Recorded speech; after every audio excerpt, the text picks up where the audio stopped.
It is time for the last update, when you will see this car up in the air on the hard stands. It is ready to roll out of here, and I am ready to get after my 440 and get that dynoed this month and get it in the transmission in the car. These are some old early center lines I've had laying around forever. They're like 3 3/4 inch back spacing, so yeah, they're gonna rub if it bottoms out. But we're just using it to move them around.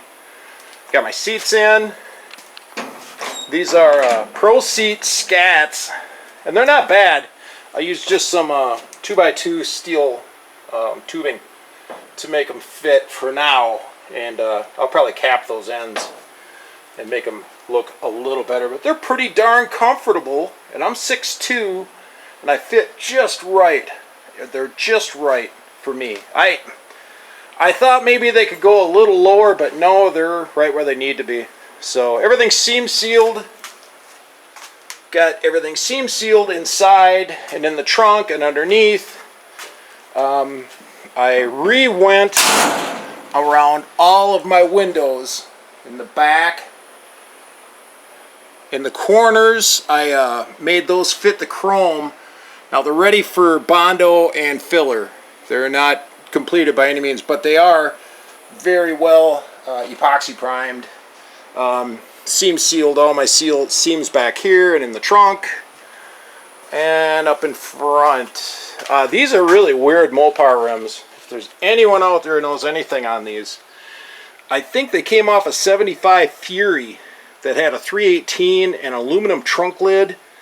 I don't know, there was some mileage series thingy, but I got the numbers off them. I'm going to check them out and see what I can find. I've never seen another pair in my life. And I just use them for moving cars around. Fuel system is done. Got that 1/2 inch line coming all the way from the back, and then that's covered with a 5/8 piece of heater hose to protect it from any debris flying around here. But that keeps it cool. And that's why I ran the brake lines like I did too. Factory wraps those brake lines down around, and when you run big headers in a big block, it just cooks that brake fluid. So, you know, they could run a manifold from the factory and get away with it because they're just manifolds, you know. But with header tubes, I've had more than one of these big block Chryslers that just boils the brake fluid, and then you got fading front brakes, and that's no fun. So all the brakes are done. Brake lines are done. They're flared, and double flared. Yeah, man. Yeah, I'm pretty excited here to have this thing ready to get on the ground. I went around the window openings up front here and just brushed the hell out of everything and epoxied everything around all the window openings, and I found more rust, more holes to fix. Yeah, it was both sides. Up in here. Yeah, right up in there. We're all Swiss cheesed. So those are all welded up and cleaned up now. Yeah, both sides were like that. But yeah, those are Pro Seat Scat. What a dumb name. Name your seats after poop. Whatever. Maybe they didn't know what scat really means. Anyway, they're comfortable. They're nice seats. They're about $700 for the pair delivered. And the headrests aren't put on. But they're I don't know, they fit the era. They look good. And a new pair or a decent pair of buckets, 69 Charger buckets with headrests, are about $5,500 at this point. So maybe some other lifetime. Or there's the other the old center line. God, I used to love center lines. They're on my AFX cars, my AFX track. So there we are, guys. I'm super excited. I'm going to drive it.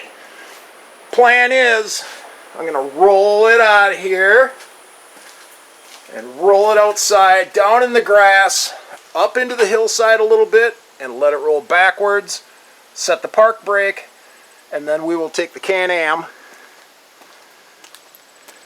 and pull it up to the garage. And yeah, the CUDA will sit in here now while I work on the engine. I got some fuel system things that I need to do with the CUDA. So here we are. There's that beautiful green, the F5 green that Janis just had to wear. That was, I believe, the F5 green was the most popular color on these cars in 1969. And probably one of the most least popular now, because they were so badly overdone back in '69. But I like the color. I've always liked that, and it's a good idea to keep this the factory color. Because after all this work and attention to detail, somebody might put this back to a nut and bolt car someday. It wouldn't be out of the question, because I really didn't do any real hackery on it. I tried to do good quality work on everything. So there we go. I'll leave you with this view, and hopefully next time you'll see it rolling around outside. Thanks for watching.